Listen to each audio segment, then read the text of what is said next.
Hey, yo, what's up? It's your boy, Sir, of the 2020 Podcast, LLC.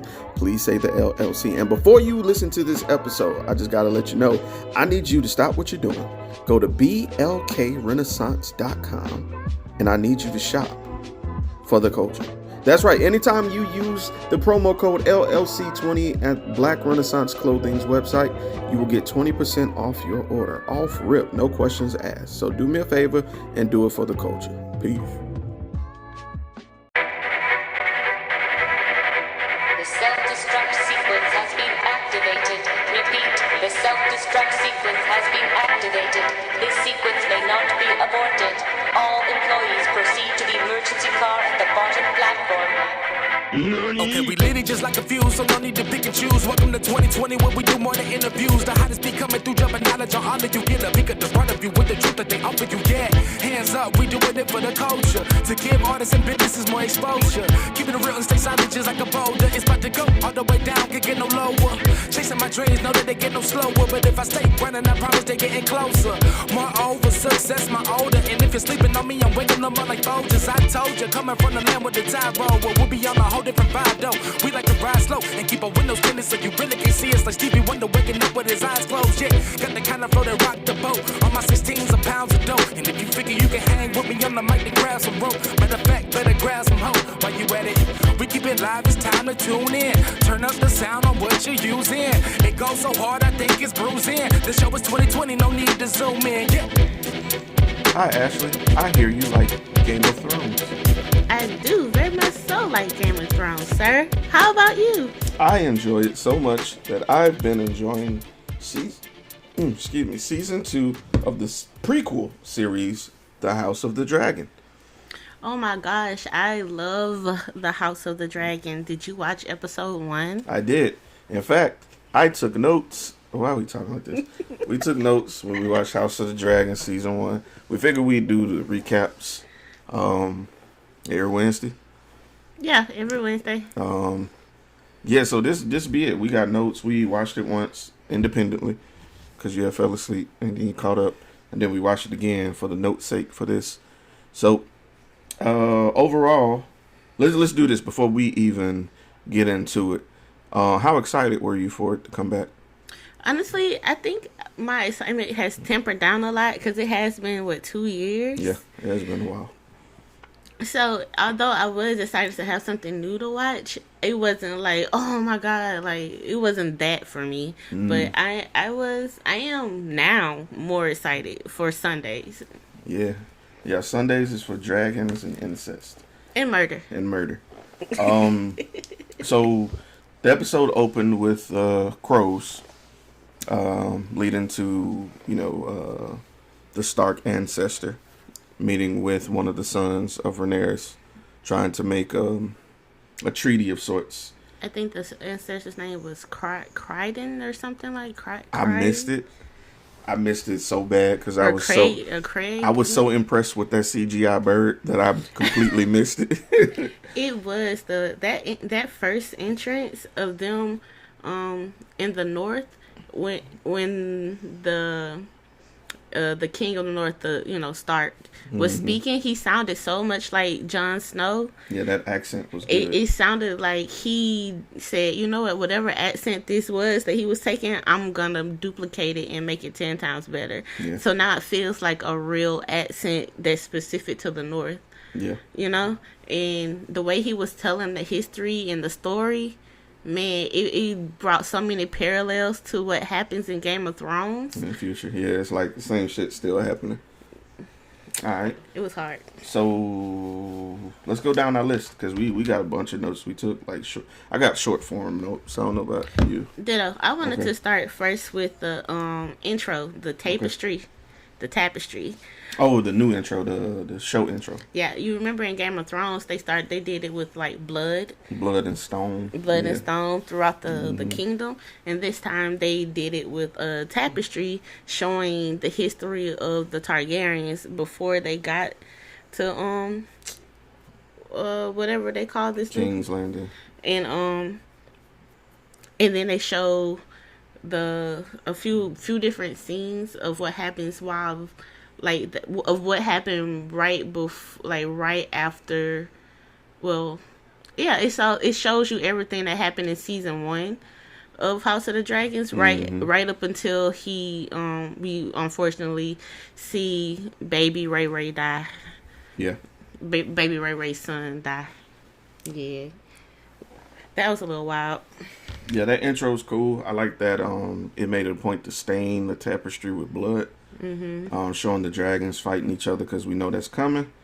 It's dope. It made me remember that no matter what, Game of Thrones and Game of Thrones related stuff would no longer be able whatsoever to change their theme song.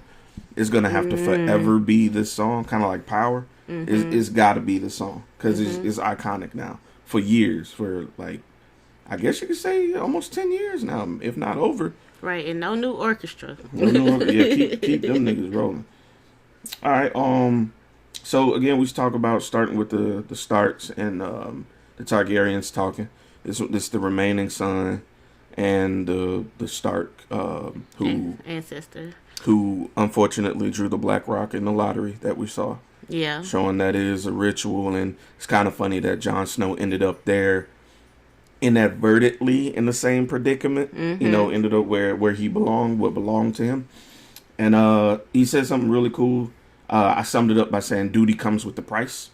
And Starks always end up in the winter, end up north because of the winter. And I meant that literally because of the winter, and also because of winter is coming, because he says it. Right. It's like he alludes to, he knows that the King of the Dead is out there, the Night King is there. Yeah, it's a foreshadowing. Yeah, he mentioned it. And I will say the Targaryen son, right, the little one who's alive, was mentioning how happy he was because his ancestor and a Stark ancestor had the same treaty in the same place. And he was like, yeah, but your ancestor threatened him with a dragon. Right. He said, at least you didn't come here to threaten me with a dragon. Right. So I had wrote the note, ancestor was a dick, tar shit, dragon threat. Right. I like the part where I wish we knew this baby's name, but the Targaryen, Ray Ray's oldest son. Yeah. He made mention that what he asked the Stark ancestor essentially, like, what could you possibly need to have all these men for, to defend against snow and, like, savages and shit. Yeah. And the ancestor was like, you think my ancestors build how big? He said a 700-foot wall. 700 foot for fucking dragons. Not for dragons. He said for savages. For savages, and, yeah. Because he said and I don't mean to cut you off, but he had said, like, when your ancestors, when such and such came, because Aegon was there. He mentioned he met with Aegon and they stood in the same place trying to get his allegiance. And he said when the dragons came, they didn't even come up to the wall. They didn't come past the wall. Yeah. That tells me that the dragons know what's up too. Yeah, the dragons can sense the danger. Yeah, if the dragons are scared of that area, bruh, like, come on. So that tells me something too, that the Targaryens don't truly know what's going on in the north. So like the Starks know.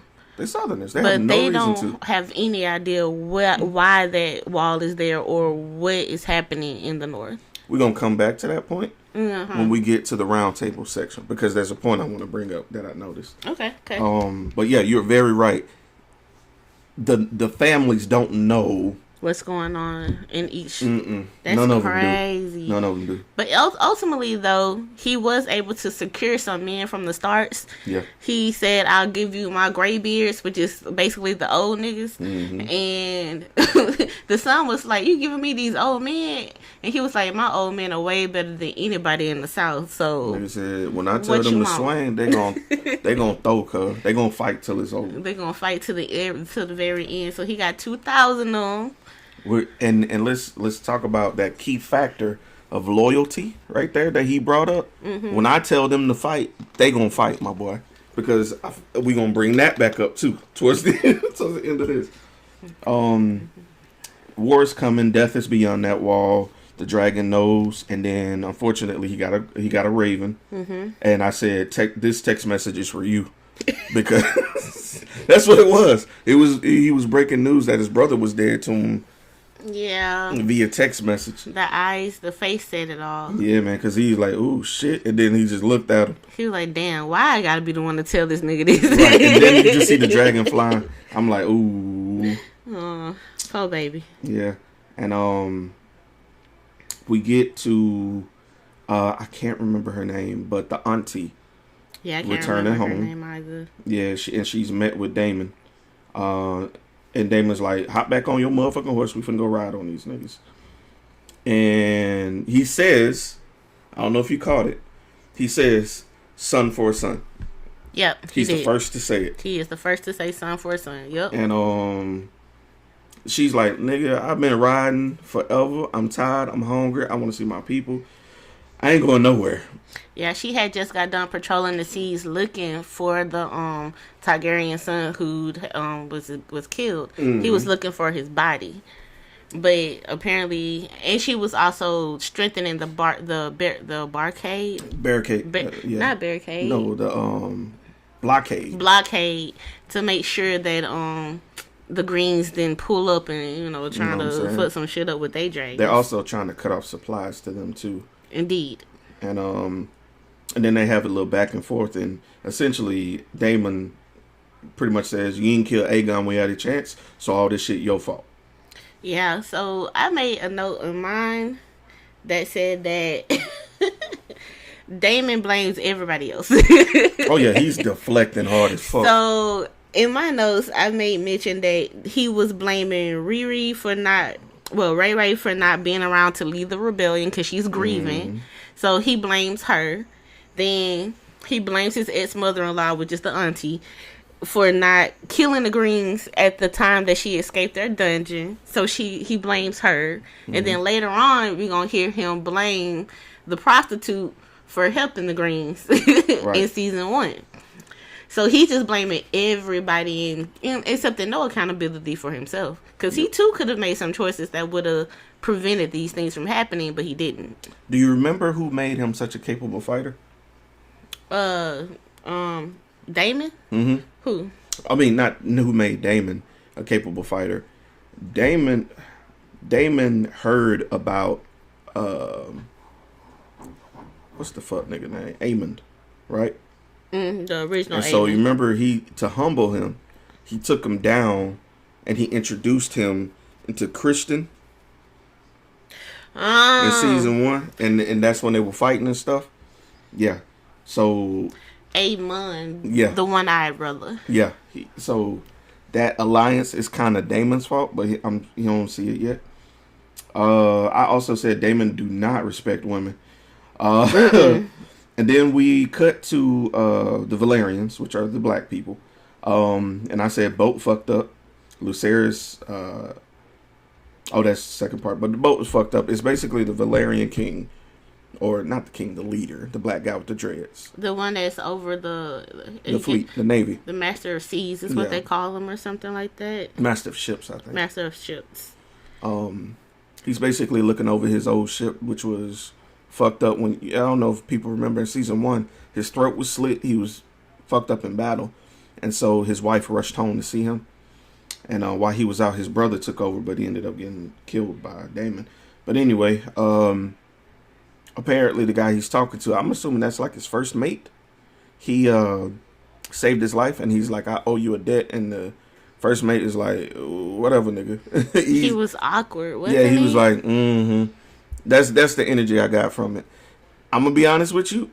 It felt like a lover's quarrel. That's just me. I thought it was like illegitimate child type shit. Could be. Well, it could be. It's definitely. It was some tension there. A tension of some sort. And it involves love, whether it's a child, a relative, or I don't know, but it's there.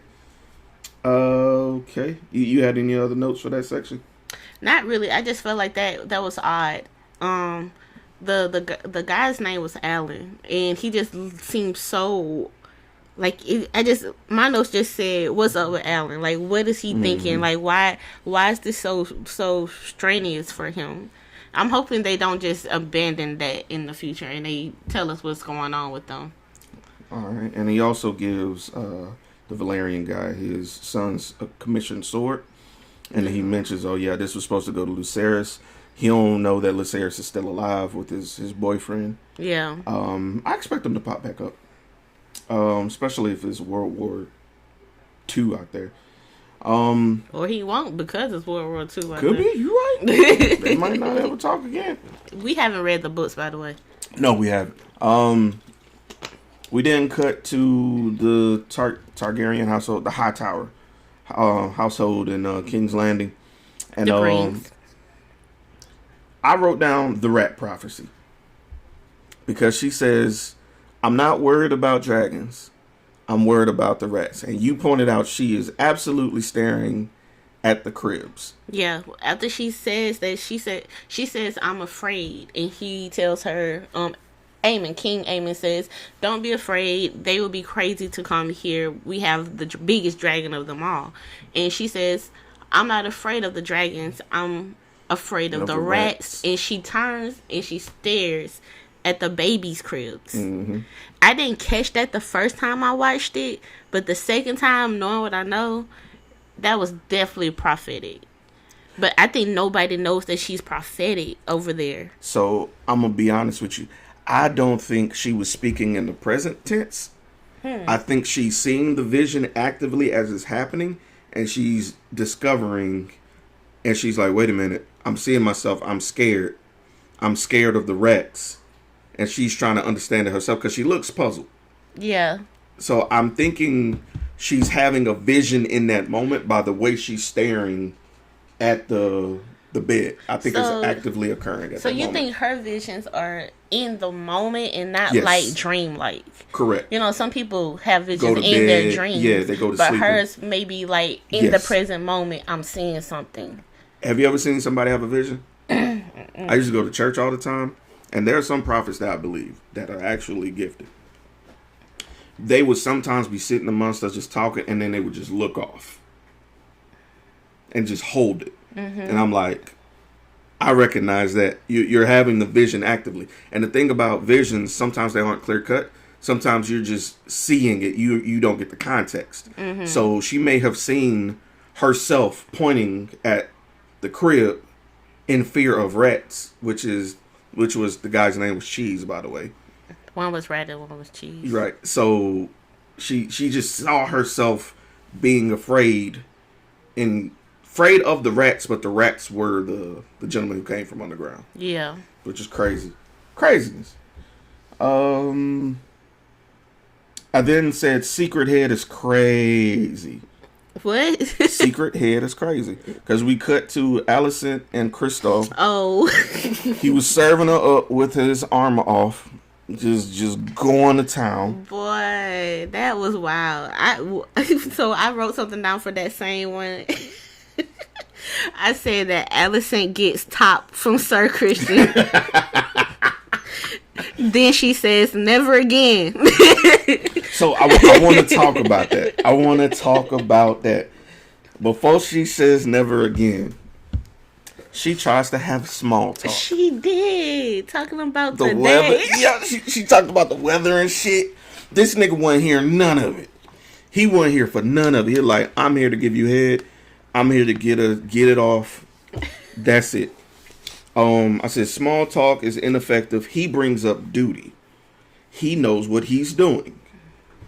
So even though he was servicing her, he was the queen. He was still acting like what a male would do to a normal female. You know, he's like, "Man, I'm just getting dressed. Yo, can you put my cape on?" He's saying that to the queen, cuz. It definitely feels like his morals are, he was super highfalutin with the morals last season. So it feels like he has lost a good chunk of his morals. He sees that he's a hypocrite. I think he lost faith in his view on the world. I think because he was in love with Ray Ray. Mm-hmm. And Ray Ray showed him all the beauty he was, gave him confidence. She was his first. Took all his little cookies. Yeah, you know, and in the end, she was just like, nah, man, you just a munch, bro. No, it was because he wanted to run away with her. Yeah. And she was like, I'm gonna be queen. Yeah, like, no, nigga. I'm not leaving. I can understand that resentment, though. I understand that the resentment, and I didn't think he was bad last season. I think this season, with all this animosity, he's definitely fucked me. And he the way he's behaving now he the worst person. Yeah, he fucked me. Your best friend can be your worst enemy. It's one of them situations. And he's so blinded by his anger for Ray Ray that he doesn't see that he's being manipulated by Allison as well. Absolutely. Allison is definitely manipulating him too, because she's taking your cookies without giving you honor as well. Mm-hmm. But you're okay with it from her. Because you remember, before he gave it up, he was like, no, a prince shouldn't do that. Yep. You know, not a prince, a knight shouldn't be doing that. You know, I have to be faithful to my duties. And now she gets to dip in the cookie jar as much as he wants, but he's not there. He's not real anymore.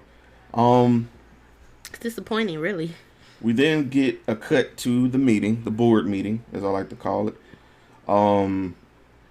This was a lot of interaction in a small amount of time. Mm-hmm.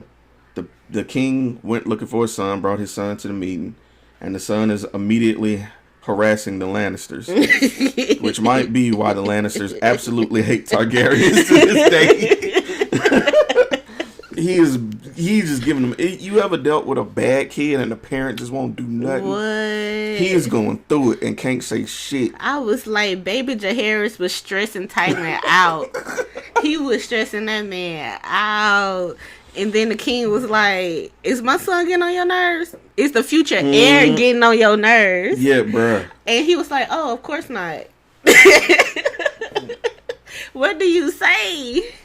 So, in the midst of the son and annoying everybody, they made it a point of saying that the North is not answering their phone calls, their letters. They did. Otto said that specifically. They're not returning my Raven letters. Right. So that tells you they are aligning with the blacks. Ray Ray. Right, with the blacks. That I did notice that the Lannisters mentioned that they got a lock on the West. I don't know if anybody caught that, but they are strategically dividing the board up to houses again. The Lannisters got the West, is in my notes. Alicent mentions, instead of talking about war stuff, she says, I've wrote letters to Ray Ray and she's not responded. Yeah, I wrote that down too. And all the men are egging Allie. That's just what I wrote. They ignored her. Did not give a damn about anything she had to say right there. Or anything else she had to say in that meeting, to be honest. They totally did. They didn't even acknowledge it. Mm-mm. And then Aemon walks in and she One-Eye A. She was like, what you doing here? You know, you the reason we even in this shit. And the king is like, I want my nigga here. Yep. Nigga good with a sword. And he does what I tell him to do. Yeah. What you mean? He the strongest hell. Let's go. You can tell that the brothers trust each other, but they don't really trust anybody else. He is right. He is so fantasy minded and naive. He was like, hey brother, we could click up and we can go just burn that shit together. We got 2 dragons. Yeah, I don't think he sees that his brother may be a bit of his downfall. Alright. I'm gonna say that for another spot. But he said, hey, we can click up and go do it. His mama say don't do it. Right? His granddad say don't do it. While admonishing the mom, I'm like, y'all saying the same shit. And Sir Christian also says don't do it. and that's when he listened though. He listened to Sir Christian. Yep. Which is interesting. Yep. He didn't listen to family. Nope. If you in the future, we're gonna see that the other brother also listened to Sir Christian. It's some shit going on. Well, to be fair, he did train them last season. He did. So maybe they have a level of respect for him being their teacher. Might be the father they wanted. Maybe he is fucking their moms. I said granddad is overstepping because he basically, how do I say that? He meets with the mom and No. This is still in me. Granddad is overstepping his boundaries. He's basically admonishing the mom in front of everybody, talking about for past mistakes, and he just stares at her. And then who is this? Well, I know that after the meeting, Allison meets up with Littlefoot Laris, right? And That's what you it is. can tell Okay. that he very much so is still a creep, and he's still out here murdering people on the behalf of the queen without her quote unquote knowledge, right? And to get this information out of her and to get her his protection, you know, from last season he was He was beaten off to her feet. yeah. So, and I'm assuming that he's still doing that because in the next scene you see her bathing and she's like scrubbing her skin because she feels dirty. So there's another part of that too. When they meet up, he was like, "Yo, we had an appointment and you missed it. They told me you was with He alluded said you to were it. disposition. Yeah. What was the word? He used the term, but he Disposed. basically saying, "I know where you was at." Yeah, he made it very clear. Yeah. I know what you was doing, And Miss Munch. he was talking about while she was doing that, he did her a favor, and he basically killed anybody who wasn't aligned to them from her clique, Yep. like her circle of women. Yep. And she was like, "What the fuck you talking about?" She was like, "What did you do?" He was like, "Well, they don't breathe no more." They don't breathe our air. Right.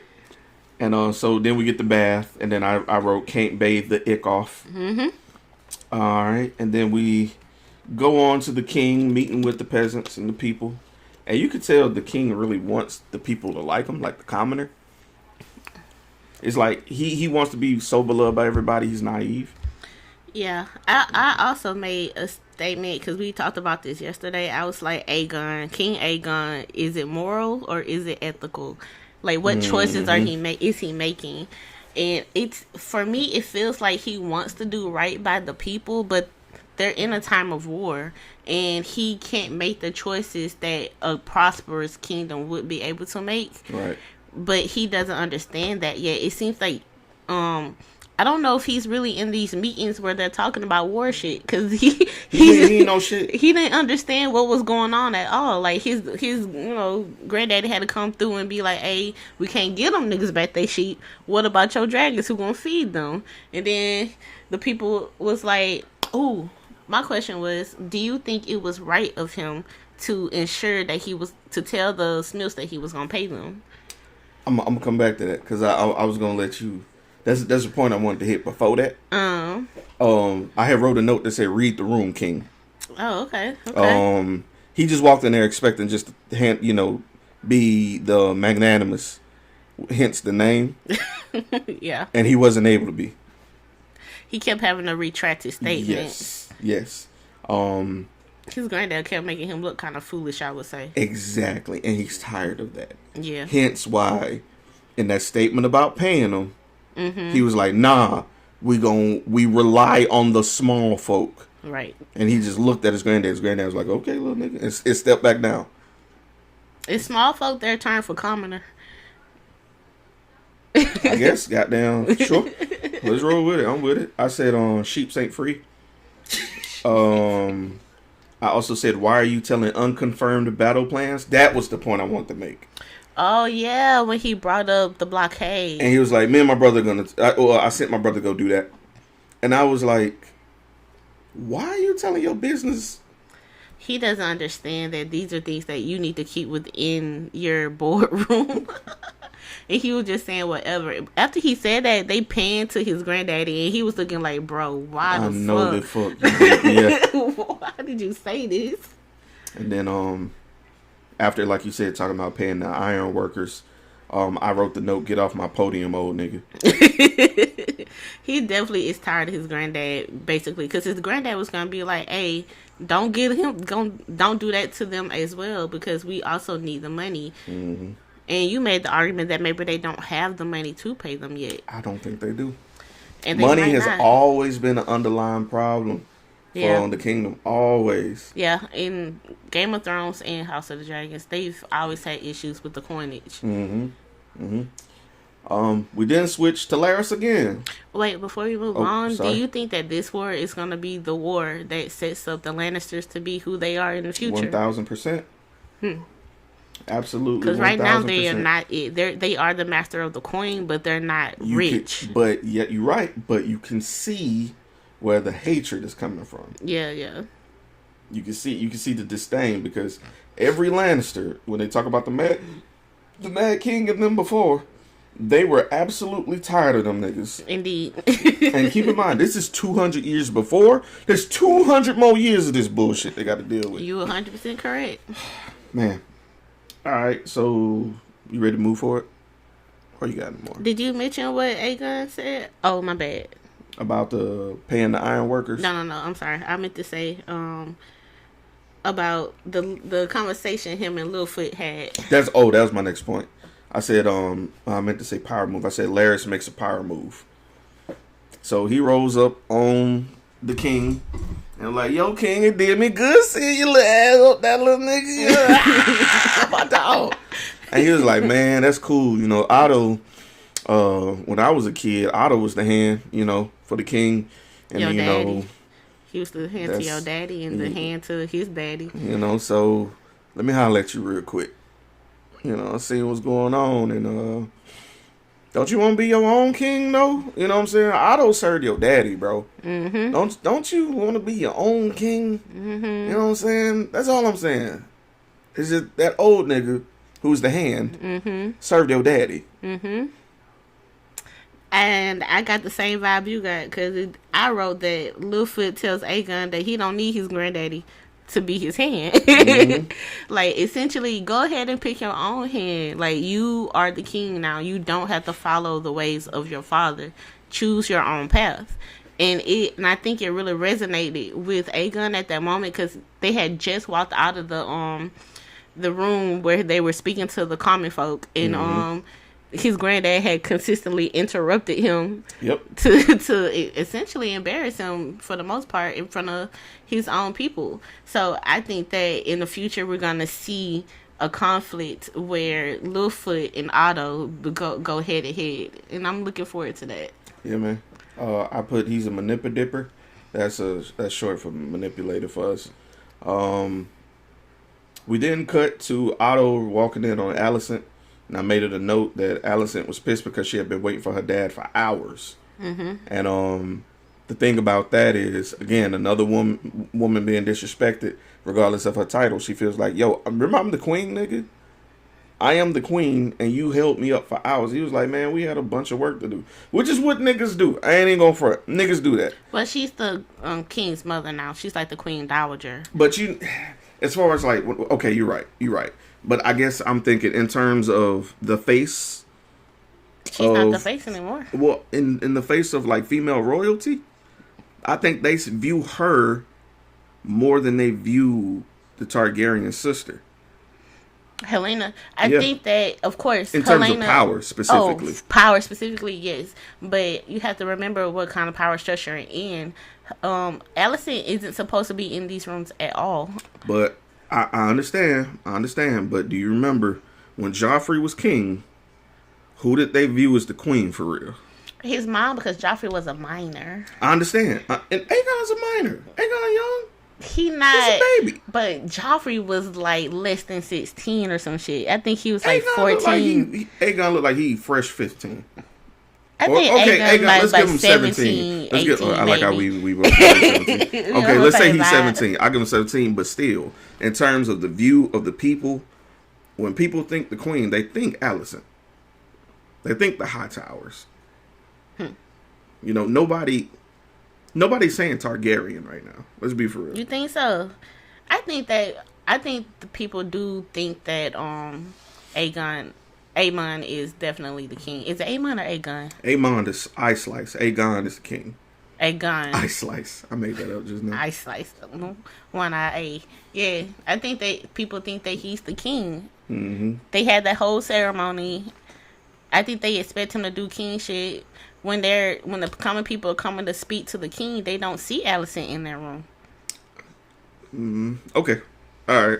I think Alicent may have power behind the scenes. That's but what I'm saying. Front facing, they only see Aegon. Let me speak from this. You thinking from the people.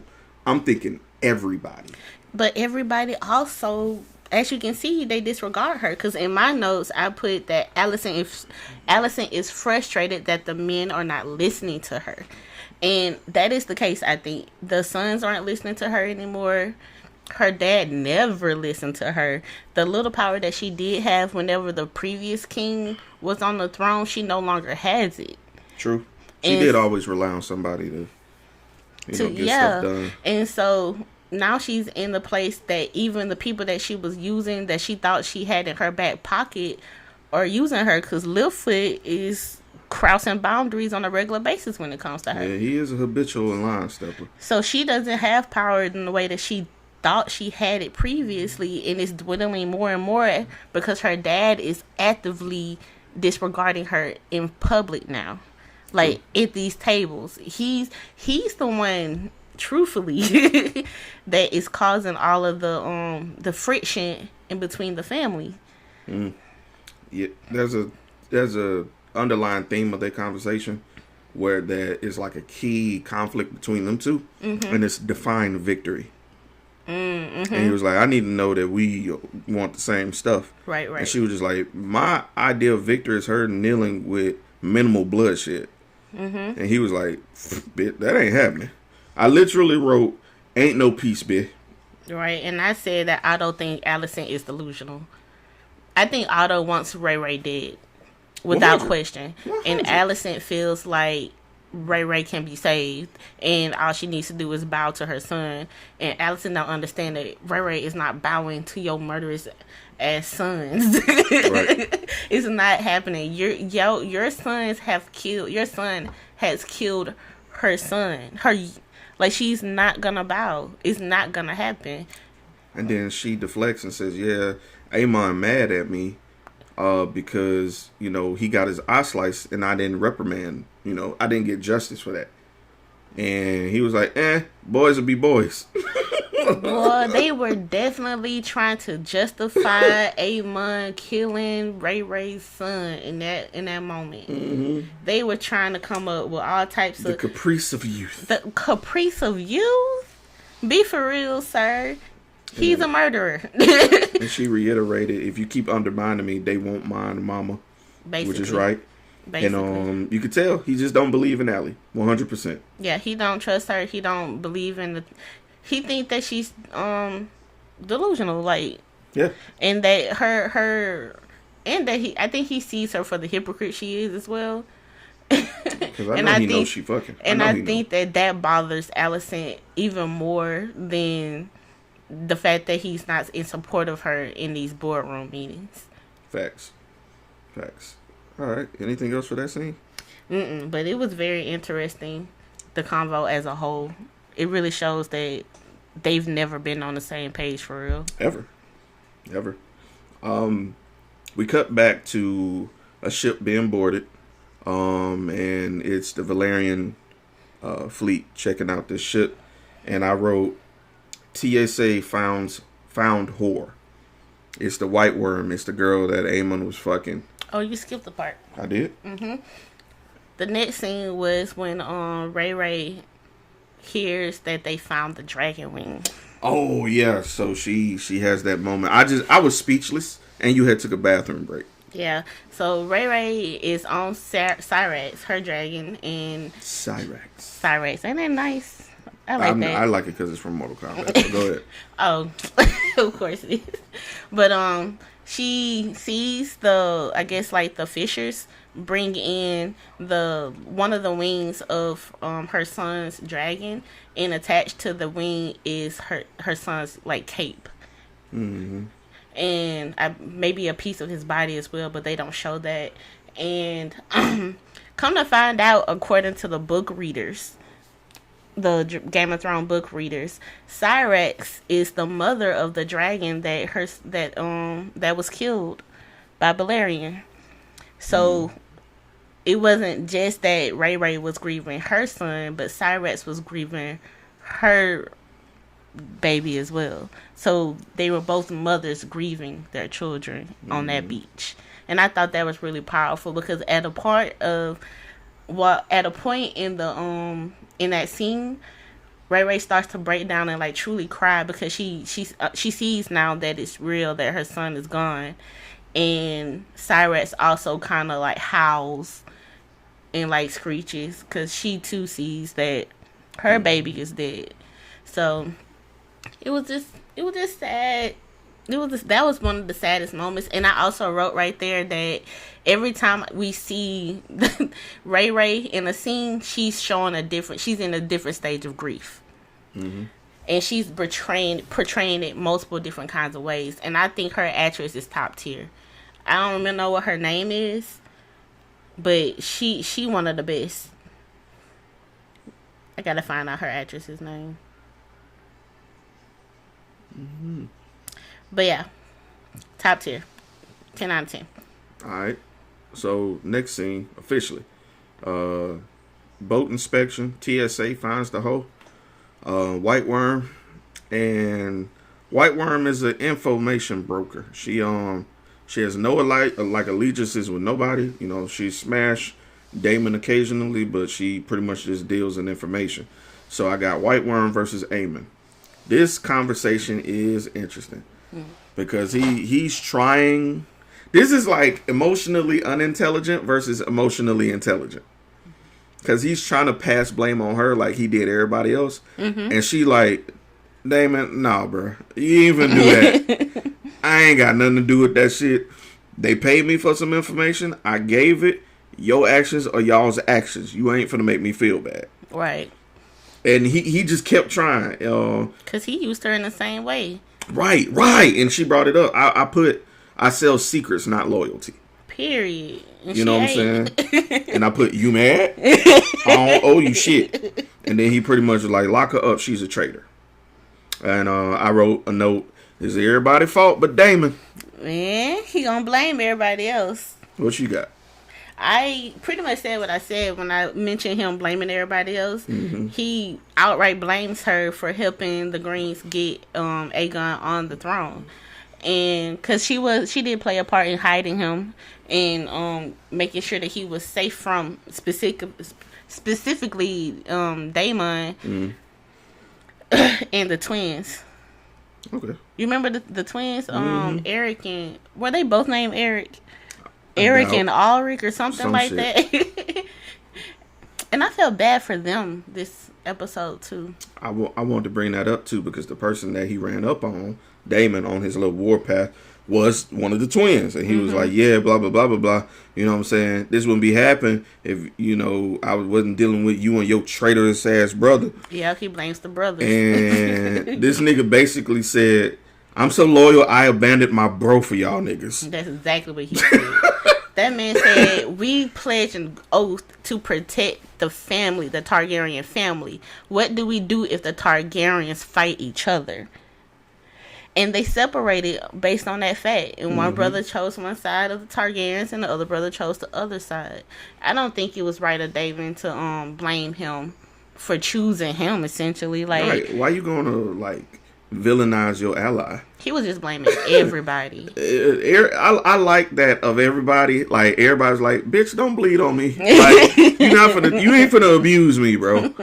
And that's another thing. Daemon need to come to terms that he's not royalty like he thinks. He not the king. He always wanted to be the king. Always trying to throw it, and everybody like, bitch, you Damon. Like, Damon. Stop it, bro. What his ex-mother-in-law said. I would do it if he was the king. Right, if he was the king, yeah, I would do it. So then, her name is Rhaenyra, by the way. Princess Rhaenyra. I love her. I'm call her princess because she loved black men too. Indeed, she did. So Ray pulls up. I say, "Mama's back," and Damon pulls up on her and say, "Hey, you seen the body?" She said, "Yup." And they immediately start to talk about motherfucking war plans. They at the table. They laying strategies. They talking about who gonna go where. All this, woo, woo, woo, woo, woo. They dividing up. They talking about that blockade, which they trying to complete. I'm like, okay, so that's what they talking about. What notes you got from here? So I said that my notes. I said that Ray Ray comes home. She don't talk to nobody. They're speaking to her, telling her what's going on, and she simply wants Amen. I agree. My notes say, and I'm quoting, because you know I write how I talk. I said, war plans, ... Fuck strategy, get me that nigga Amen. Because that's all she said. She hears all that shit they talking about. Yeah, we're going to do this. We're going to fortify this. And I also noted, and because I heard somebody say it, I don't know who it was. I said, everybody wants the Riverlands. Because they mentioned it too. So I'm assuming we're going to get the battle there. I'm just assuming. Or if not, I think that might be a key point. Because everybody who writes something writes it for a reason. Of course. You know. But yeah, she just wants that nigga. So, you know, Damon comes up with a scheme, apparently. He rolls up on White Worm again. He basically tells her, tell me what I want to know and be free. You know what I'm saying? If you don't want to tell me because of, you know, off of what's going on, you don't care about your loyalty, I'm going to pay you and just give me the information I want so we could be free. We don't know what that information is yet. He's just like, I know you got spies on the inside. Tell me what you got. And it cuts. What you got? Then it proceeds to Ray Ray's oldest son coming back from the north. I simply wrote, Mama, I made it. And you can see he comes to like deliver the news of him successfully getting the warriors from the north. Remember, they gave them 2,000 old niggas. And he was delivering the message. Hold on. Not only did he get the Starks, 2,000 men, he got the Knights of the Vale. Right, I was just about to say he also had the Knights of the Vale, but none of that shit mattered. Because the moment Rhaenyra saw her baby, she, like, you could see the relief on her face because she was like, thank God he made it home. I think she was also, not only was she grieving her middle son, but she was stressed about her older son not making it back. Yeah. So they have this moment where his voice literally starts to crack in the middle of him telling her everything he had accomplished, and he breaks down, and she just pulls up and hugs him, and they both just cry together, and that was so heartbreaking. But yeah, so heartbreaking. But goddamn, that girl be acting. Yeah, she did. She did. Her facial expression, because she went from like not evil, but just. She was blank, yeah. Like, before he walked in, she was just blank. She was starting to get to the point where she was starting to get to the acceptance stage of grief. And then he walked in, and then it was relief. And then he started to break down, and then she immediately became Mama Bear. It was great. And then we had the wake, which was paralleled with Alicent lighting candles. Man. The brother and his kid was throwing, you know, their offerings up to the gods for him. Yep. Alicent was like, she's so torn about this death. She don't know if she deserves the right to pray for her grandson's death, you know, in the afterlife, because she's fighting herself about lighting this candle. And she finally does, and they mirror it with Mom Ray Ray burning his coat that she found. And her lighting a candle, saying his name in remembrance for him. So it's like both of them remembering the grandson and the son at the same time, which goes to show they are so close and so connected, but so divided. Yeah, they used to be close. Yeah, besties, man. And I wanted to just make mention that the youngest son tosses in his carved into the offering to him. Yeah. That was so sad too. That's what I had though. I also put that the Team Black have a memorial while Alicent prays for her family, because she makes prayers for her sons as well, and she also prays for Viserys. So my next note Here we come, y'all. Trigger warning. Bruh. Trigger warning. Trigger warning. Yeah, trigger warning. You ain't seen it. If we're spoiling it for you, trigger warning. And if you don't like hearing gory things, we'll Involving see. children getting hurt. And we will see you on the next episode. Right. Might want to skip this ending. So, Damon pulls up to King's Landing. Just rolls the fuck up. Knocks on the door. Knocks on the door. He rolls up to the gate and talks to a guard. And it's like, yo, I hear you don't fuck with them high towels. And the guard literally said, yeah, fuck the high towels. Bet, my boy, I got some money for you. I got a job. Wait, before we move on, TikTok have been calling it. They said Damon rolled up in his murder cloak, ready to handle business. Oh, God. In my notes, I said Damon. So I said at the point where he rolled up, I said Damon's pull-up game crazy. And then when he talked to the dude that handed him the cash, I said, nope, recruit game is crazier. But you got to remember, he was the one that trained them, those guards. Because they called him commander. They called him commander. So they probably still very much so loyal to him. Not necessarily the crown, but specifically to him. Right. So that goes to my point that I mentioned earlier about loyalty. No, some people have duty, and some loyal to what they know. And I think there are more soldiers that's going to follow suit. I'm 100% with sure. With Damon, excuse me. I don't think the Greens got shit right now. They in a bad look overall when it comes to like resources and families. We're gonna see. They recruit this nigga named Cheese, who's a mouse trapper. Yeah. You see him. We actually see him in the opening early scenes of King's Landing of this episode. He was the guy that was carrying those rats and putting them in the trap. Oh, I didn't notice. That was him. So they're like, yeah, we need to know the back ways into the castle. He was like, yeah, I know it like this better than the shape of my cock. So I said, cock shapes familiarity? Question mark. And then, so he's going over, we cut to Amond and Kristen, the night nigga who be Sir Christian. Yeah, Christian. So, right, that nigga, you know what I meant. They knew what I meant. Sir Muncher. Yeah, Sir Munch. Yes. So they having full-blown battle plans. Just them two. Full-blown battle plans.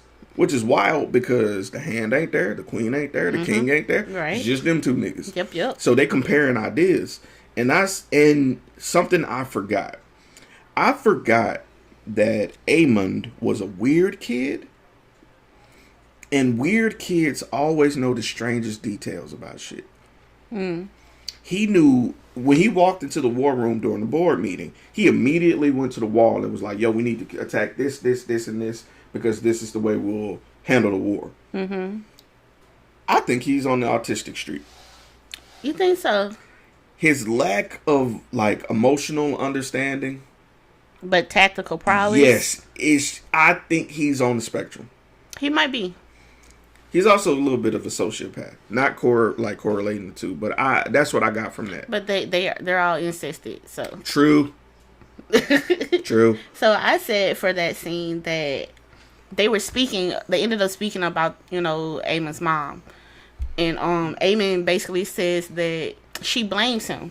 And he ultimately feels like she's a hypocrite because he's not the start of the war. It's her essentially usurping the throne. And did he lie? Which is wild. Did he lie? You're basically admitting the invalidity of your brother. Ain't no basically out loud with his chest. I don't think another nigga though. To another nigga who ain't related to you. To the nigga who fucking your mom. But Sir Christian was like, hey now. Hold up. And he defends Allison and brings it back to Ray Ray. Because he's still hurt. Always a messy ass bitch bringing up somebody who ain't in the room. He basically says that Rhaenyra is the reason why Allison is now the way that she is. And that Rhaenyra poisoned Allison. And I just want him to know that I need you to come up for air at some point in time, sir. He also talks shit about his brother. He does. He talked about his inability and him focusing on the wrong shit. He's tired of Granddad too. He basically don't like nobody, which is odd because I'm like, man, the way you talking, if it weren't for them circumstances, you would be allied with Ray Ray. If you remember last season, he won all that press that his brother didn't want to be king. He wasn't. He won. When they was looking for him, he was the least stressed. That's true. So I always kind of felt like Aemon wanted to be king. I feel like Aemon and Daemon is the same person at different ages. Yep. That's what it is. At different ages. But did you catch him say that he won't smoke with Uncle Daemon? And I was like, I think you're gonna get it, but I don't think you're gonna win. I don't either. You real young. Your pants is real hot right now. This has already happened, bro. Back when he was bullying his son, and he stepped in, bro. All this has happened before. They basically talk about how the mama ain't shit. I said nah, and like you said, Sir Kristen, nah. Rhaenyra's eviler though. Eviler. So Otto walks in and tells Sir Kristen, get the fuck out of here, and I put TFYUT, little nigga. What that means is the fuck you thinking, little nigga. Because he's trying to reprimand him like, man, you up in this bitch having battle plans without me? I'm the hand. He was like, bro, you need to talk to me. Why is you talking to that nigga? Talk to me. Nigga said, yo. And Damon says, Granddad, I'm trying to do this for my family. I'm about that action. Yeah, amen. And yeah. And he's like, look, you will get to have your war, but you're stepping on my toes, little nigga. Essentially. You're stepping on my toes. And I like that check. And then he immediately starts playing the brother versus the brother. He was like, we both know your brother ain't capable for doing such and such, so I need you. You the strong one. Which is him playing the kids. He is one thing that motherfucker can manipulate. He's a manipulator. I do think that eventually he gonna get rid of Sir Christian. Yeah. And so I think him and Littlefoot finna get together and fuck that nigga up out of here. Gonna have to. They gonna realize it, bro. They gonna put two and two together, and you know how it's gonna. Never mind. We're gonna get to that. We're gonna get to that. So we cut to Cheese and the guard who got hired. They're walking around navigating and stuff, and they pass through the King's Court where Aemon is sitting down with the regulars. With his homies. He Obama and he with the people. You know what I'm saying? Talking it up, drinking, just chatting it up. Woo, woo, woo. And they low key dissing him, and he too drunk to catch it. His bros. They are low key dissing him, and he's just too drunk to catch it. So they continue on, and I did say, damn, he does believe in class unity. He did mention that. He was like, yeah, I do want to focus on, like, the entirety, but my family don't really want me to do that. And I'm like, damn, he oblivious. I think Aegon would have been a decent king had they not been in war. I think he would have been a decent king had he been, like, 30. 31, 32. Oh, he needed to be more older for He's sure. Way too young. But this is how they do things in monarchies. They put them toddlers up on them thrones. Hey, be a figurehead for a minute while I rule from back here. Right, but I don't think that he's a bad person per se. I don't either. I think he has a good heart. He does what a kid would be doing. Yeah, I think he does what a teenager would be like. Yeah, that makes sense. We should do that thing. But that's not tactically correct when you have to lead a country. It's a kid solving adult problems with kid solutions. It's not working. Yeah. So all I put for this part as they walk into the room, because they have been searching. I just wrote the tapestry and I just put a period. I put what the dog do. Cause why he kicked that dog like that? Because so they got into it because dude was like, yo, they up there, this where I stop. He like, nah, little nigga, you finna take me up there. He was like, but there's different trappers up there. I'd be out of place. And he basically threatens his life. It's like, I could kill you in a second. We finna go up here and get this head and come back. And I think part of that is because military training, you ain't finna let down your commander. You know what I'm saying? And he wants to genuinely cause harm to the High Towers too. I want to circle back real quick. Go ahead. So in the after Daemon pulls up on the guard, and they meet up with Cheese, right? Cheese asked a very valid question, right? Oh. He says, what if we can't find him? And Meaning, don't get the what answer. if we can't find Eamon? And what happens? They cut the scene. They cut the fucking scene. Do you know why? Because he already said in the beginning of the episode what kind of mission he was on. He said a son for a son. And he also tells them no head, no gold. So they was not leaving that place. Somebody boy was gonna be dead. Somebody child was coming back. Some blonde haired, purple eyed child was coming back in a bag. Yep. So let's move on. So you see the tapestry in the back. Trigger warning, trigger warning, trigger warning. The tapestry shows the King's Landing, but you see fire in the shape of a dragon in the city, burning the city, which is, foreboding. And this appears to be in the room where they're going to find the queen, the sister queen. It's like a room next to that room, like down the hall or something. Oh, okay.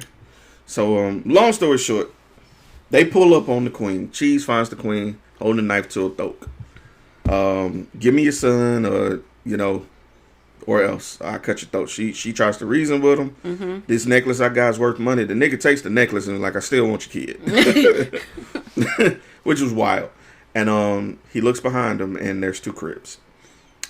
They had twins. One's a boy. One's a girl. One's a motherfucking girl.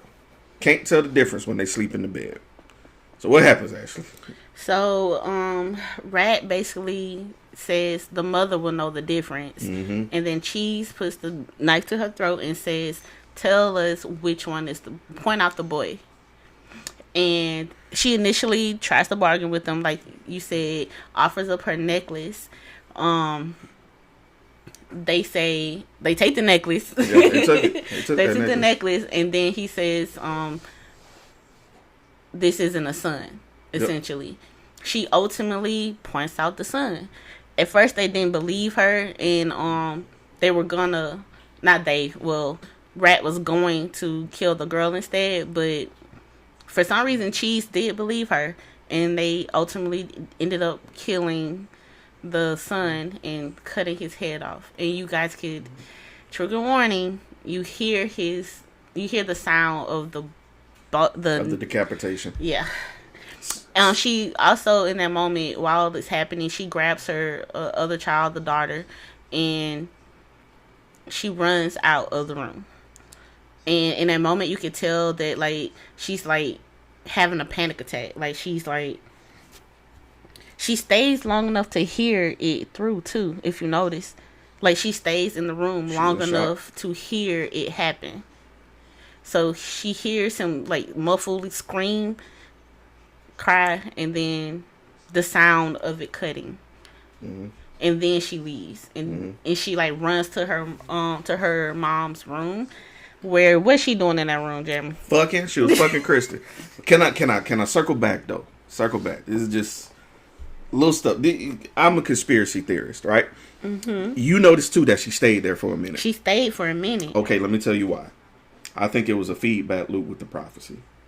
I think in that moment, remember when she previously was sitting on the floor early in the episode looking at the bed, seeing what was going on? I think in that moment, hearing the neck get cut, she's realized she's putting one and one together, that she had a vision, and she's just like, I saw this happening. Shit, because before she points, she looks and is like, what am I doing? She's like out of body but doing it. I think she's realizing, I've seen this before. It's like a deja vu. She does in a moment, says no, like multiple times. But she points. Anyway. Like she can't control herself in this moment. Like Correct. her brain is like she's following the path that was set. She's following the path that was set. And then Pete, when she runs, right? She gets to the castle center and she's lost, right? Did you notice that she pauses and she does the stare again? Yeah. And she went directly into that room.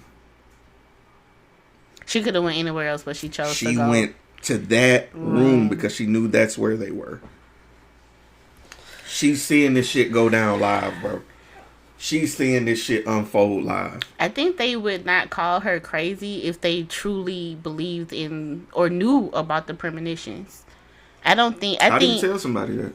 I think that I think the Targaryens know. I bet you Rhaenyra knows. I bet Ray knows. I'm pretty sure that it's probably like historical context amongst like word of mouth stories amongst the Targaryens. Mm-hmm.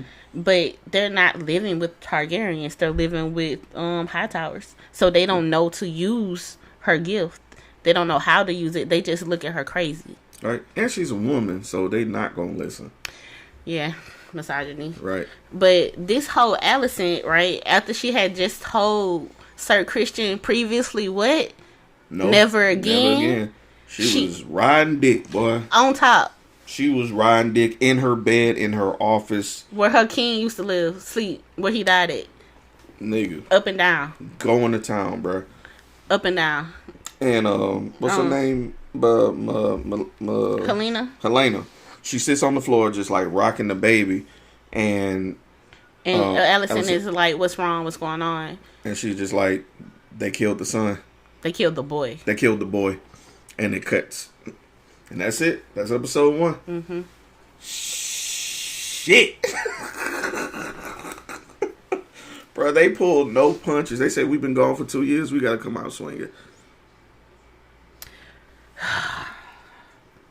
So, let's go ahead and rate this. For what, out of 10, what would you rate this episode? Man, for all the things that occurred and the pacing that it occurred in, I give it a 10. Really? I don't think it's gonna be real hard to top this, goddamn. Cause think about all the Easter eggs we got, all the foreshadowing we got, all the callbacks we got. Mm-hmm. Man,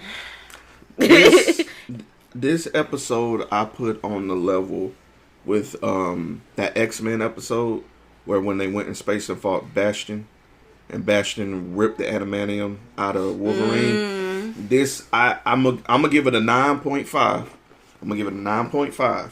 But this and that episode for me are like neck and neck. Like this was great. The dogs are whimpering. The puppy is upset. But yeah, I can't wait for episode 2. I'm nervous. I don't know what kind of crash out behavior Ray finna be on, but I will say Team Black. I support the blacks in this one. Yeah.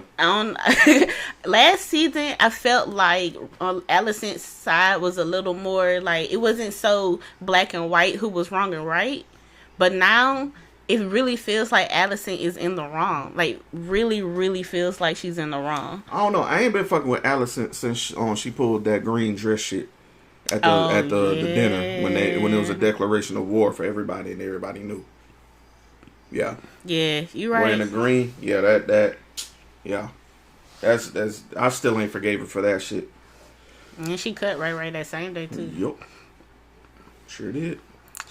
Well, let's see how it goes. I want to know how the season gonna end already. Man, not yet, cuz. We gotta enjoy the ride. Quit looking down the street.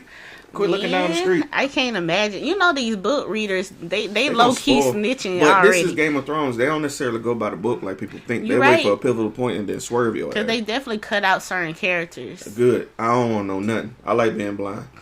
So I like being a filthy casual. Yeah, so shout out to all the book readers out there. No disrespect to y'all. And shout out to the audio bookers too. I respect it. We ain't got time. It's not that we ain't got time. I've started with the visual aspect, and I just want to stick with it. You know, I ain't mad. Hey, do you know, sometimes the show is where you start, and the show is where you want to finish. But some people get started with the show and decide that the show taking too damn long. They got to know what happened now. Yeah, they gonna Wikipedia or somebody on TikTok gonna give a rundown of the book. What's it called? WikiLinks or something like that. Yep.